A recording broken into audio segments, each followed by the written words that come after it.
अफसोस बाट जियला के अब दोष दीही के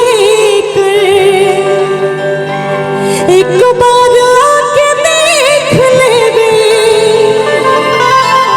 देहल बाघाओ जी कर कि रो रो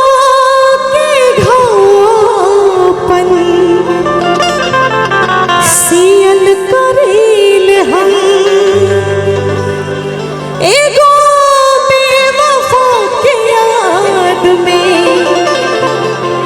पियल करील हम क्रिया खा के कहो ईमानदारी से प्यार नहीं हरे तक रही कि ससुरारी से क्रिया खा के कहो ईमानदारी से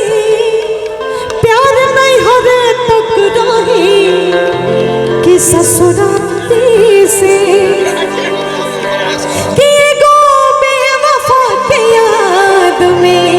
पियल करीले हम एगो बेवफा के याद में पियल करीले हम एगो बेवफा के याद में पियल करीले हम एक बार मिले खाते एक बार मिले खाते जियल करीले हम एगो बेवफा के याद में पियल करीले हम एगो बेवफा के याद में पियल करीले हम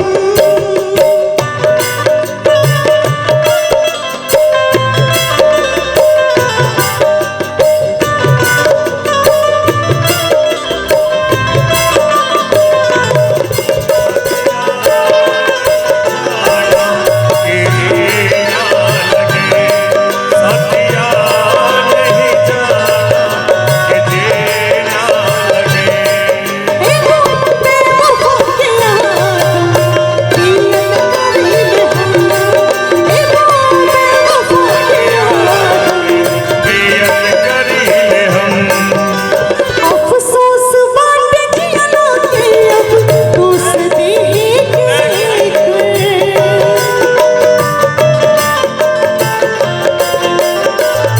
एक बार आके देख लेवे देहल बाघाओ जी कर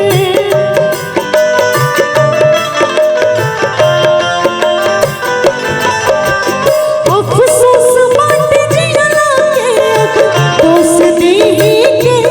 कर एक बार आके देख लेवे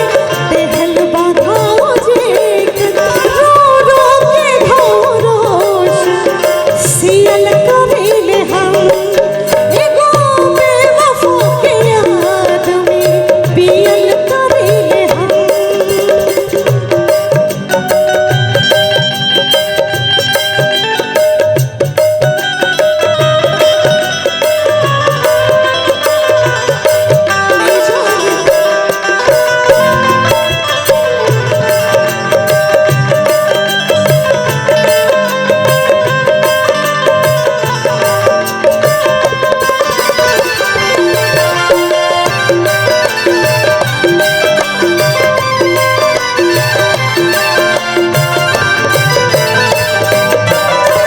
जिए से मन भर गइल बा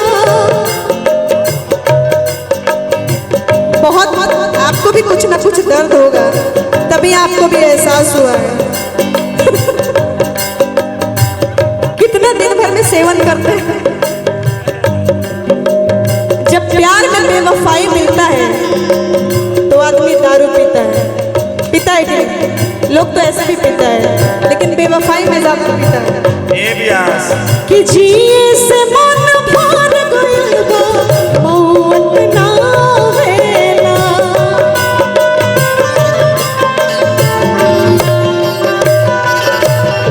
कि जिए से मन भर गइल बा मौत नहीं आवेला